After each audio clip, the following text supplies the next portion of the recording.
Сіздердің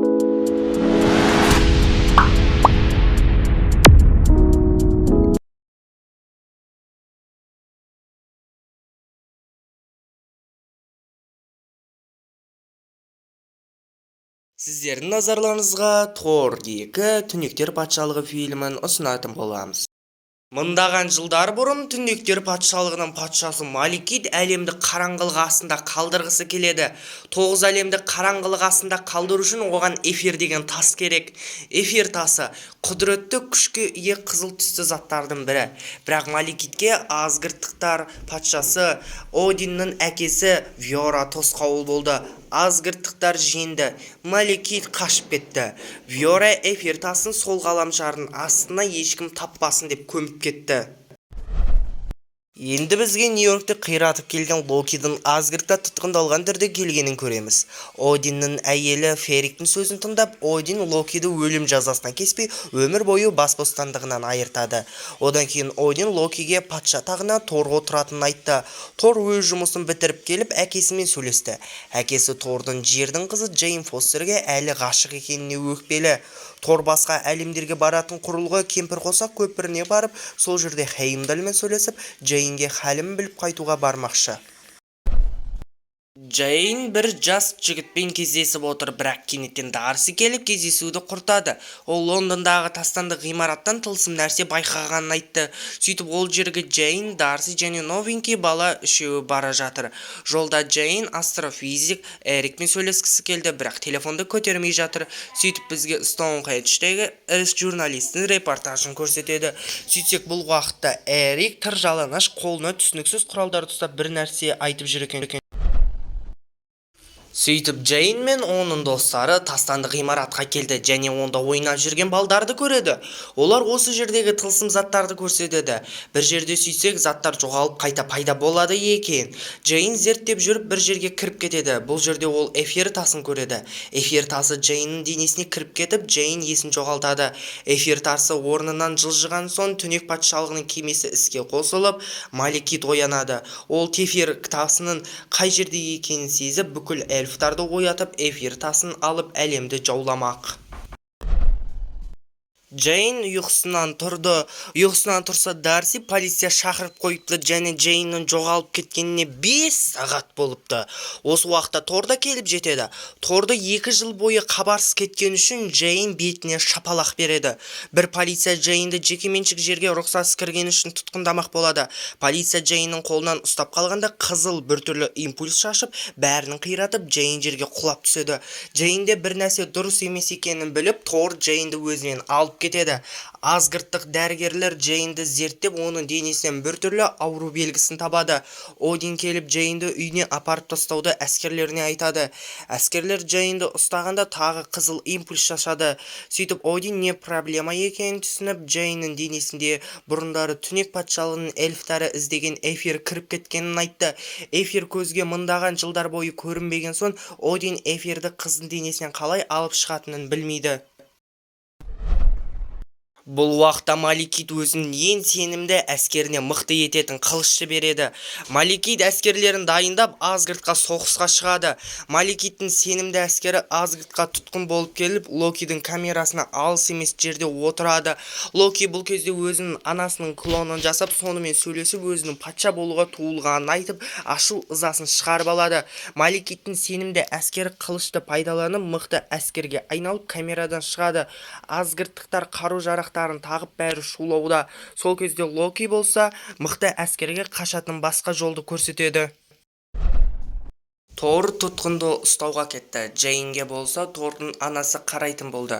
Тордың анасының қолында пышақ бар. Сол кезде Асгардқа көрінбейтін кеме келе жатыр. Оны Хеймдал байқап қалды да өз күшімен жерге құлатты. Сол кезде енді бір дәу тағы бір кеме шығып, ішінен неше түрлі кішкентай кемелер шығып, Асгардты жоюға кіріседі. Хеймдал Асгардтың көрінбейтін қорғаныс күшін іске қосады. Бірақ Түнектер патшалығы бұл тосқауыл болмай қорғаныс күшін бұзды. Сарайға эльфтар кіріп шайқаса кетті. Артынан Малекит те шықты. Фрига Джейнді қорғаймын деп Малекитпен шайқасады, бірақ жеңіліп қаза тапты. Тор болса анасын құтқарып үлгере алмай қалды, бірақ Малекит Джейнді ұрлап кете алмай қашып кетті. Тордың анасын жерлеу рәсімі өтеді. Жерлеу рәсімінен кейін Локи де анасының қайтыс болғанын естіп, бұл іске өзін кінәлап ашуланады. Одиннің көптеген әскерлері Джейнді қорғауда. Сарайда біраз заттар қираған, ал эльфтар тағы да шабуылдауы мүмкін. Тор әкесіне Джейн екеуміз түнектер патшалығына барып, Малекитті алдап балғаның көмегімен өлтіру жайлы жоспар айтады. Бірақ Один бұл жоспарды құптамады. Ол Малекиттің келесі шабуылына дайындалып, Асгардта соғысу жайлы ойын айтады. Бірақ Одиннің бұл жоспары көп шығын әкелетін еді. Сөйтіп Тор өз бетінше әрекет еткісі келді, Хеймдалдан көмек сұрады. Бірақ Хеймдал көмектесе алмайтынын, кемпір қоса көпірі жабық екенін айтады. Содан соң Тор өз достарына жоспарды айтып, Локиді де қызықтырып, бірге қашуға шақырады. Локи мен Тордың достары келісті. Джейн де бұл жерден қашпақ болып ағайындыларға келеді. Хеймдал өзінің патшадағы деген адалдығын сақтап, Одинді шақырып, Тордың қашпақ болған жоспарын айтады. Один барлық әскерлеріне Торды тоқтатуға шақырады. Тор, Локи, Джейн түнектер патшалығының кемесімен қашуда. Бұл бүкілінің назарын аудартады. Бірақ олар құпия жол арқылы Асгардтан шығып, түнектер патшалығына келеді. Бұлардың келген Малекит бірден сезіп қойды. Жауды көрген соң Тор Локиді кісеннен босатады. Сол кезде Локи пышағын алып Тордың кеудесіне қадап, балғаны қолданбас үшін қолын кесіп тастайды. Және Джейнді Малекитке береді де Асгардтың тез жойылғанын қалайтынын айтады. Сенімді әскері Малекитке бұл адамның тұтқындықта болғанын айтады. Сондықтан Малекит оған тиіспейді. Оның орнына ол Джейннің денесінен эфирді ала бастайды. Сол кезде Локи Тордың қолы кесілген иллюзиясын жоғалтып, Тор эфир тасын балғасымен тоқтатпақ болады. Бірақ бұл жоспар іске аспай, эфир тасы Малекиттің денесіне кіріп кетеді. Малекит кемесіне мініп, бұл жерге сенімді әскерін және бірнеше әскерін қалдырып қашып кетеді. Тор мен Локи онымен шайқасып, Малекиттің сенімді әскерін жеңеді. Бірақ бұл шайқастан Локи Тордың қолында қаза тапты. Дала дауыл болып кеткен соң Тор мен Джейн үңгірге кіріп демалады. Сол кезде Джейн енді жақында әлем түнектің астында қалатынын айтып жатқанда, Джейннің телефонына достары звондай бастайды. Джейн жан-жағына қараса, Лондондағы тастанды ғимаратта тылсым құбылыспен ойнап жатқанда жоғалып кеткен пластикалық бөтелке қалдығымен өздерінің машина кілтін тауып алады. Сөйтіп сәл жүргендерінде олар Лондоннан тап болады. Содан Тор мен Джейн зертханаға жол тартады. Эрик болса 9 әлем туралы өз гипотезасын айтып, жақында әлем жойылып кететіні туралы айтып жатады. Бірақ бұны тыңдап жатқан ешкім жоқ. Себебі Эрик жындыханада отыр екен. Дарси болса Эрикке звондап телефонын ала алмай жатыр. Сөйтіп олар Эриктің тұтқында алып кеткенін телевизордан байқап, полиция бөлімшесіне барып, өтірік новенький жігіт баланы Эриктің баласы деп Эрикті тұтқыннан шығарады. Олар сыртқа шыққанда бір түрлі түсініксіз құбылыстарды байқайды. Сөйтіп олар зертханаға барады. Бұл жерде Тор, Джейн, Дарси, Эрик, новенький бала барлығы кездесіп, бұл түсініксіз құбылысты зерттей бастайды. Джейн Эрикке Малекиттің жоспарын айтып, әлемдердің жойылуын айтады. Эрик өзінің зерттеулерін көрсетіп, 9 әлемге портал Лондонның Гринвич деген жерінде ашылатынын көрсетті. Сөйтіп ғалымдар сол жерге Малекиттің тоқтатуға келеді. Бірақ Малекит кемесімен келіп үлгерді. Тор денесіне эфир күші толған Малекитпен шайқаспақ болады. Сол кезде 9 әлемнің порталы ашылады. Жойғыш ұшақтар да Малекитті тоқтатуға келеді. Бірақ ұшақтар порталға кіріп кетіп, Малекитті тоқтата алмай қалады. Малекит эфир күшін қолданып, әлемдерді жоюды бастайды. Тор, Джейн мен Эриктің көмегі арқылы Малекитке жақындап, балғасына соққы береді. Сөйтіп Малекитті өзінің әлеміне лақтырып жібереді. Артынан Эрик кемені де Малекитке жақын жерге тастап, Малекитті жеңеді. 2 күн өткен соң Джейн достарымен шай ішіп отырып, Тордың тағы 1-2 жыл жоғалып кете ма деп ойланады. Сол кезде Тор әлі таққа отырғысы келмейтінін айтып, әкесімен қоштасып, өз жолымен кете барады.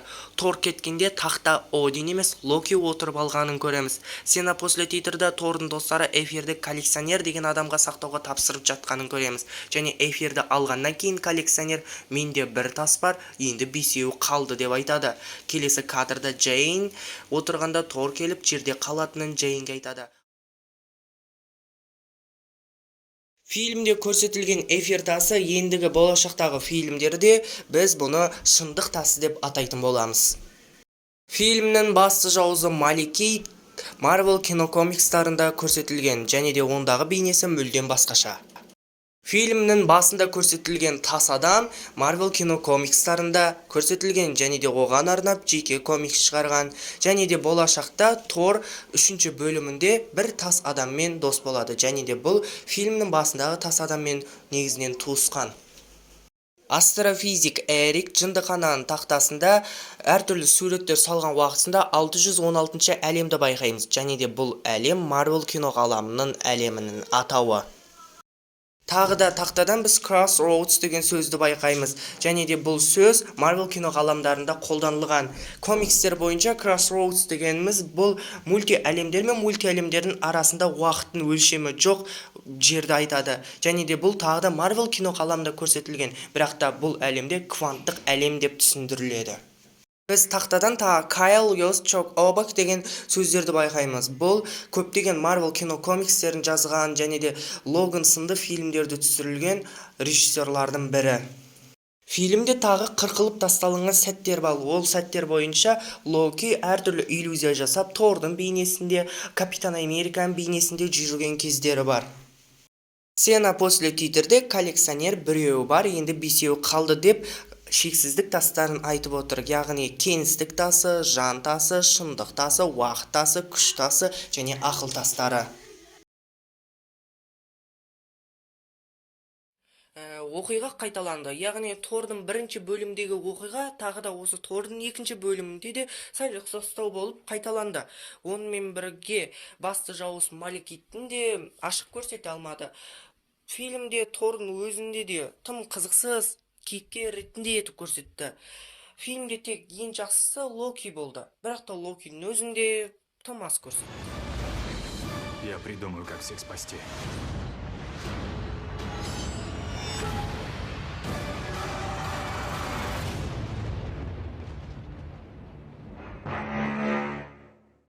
Осымен видео аяқталды. Ұнаса лайк басыңыздар, сау болыңыздар.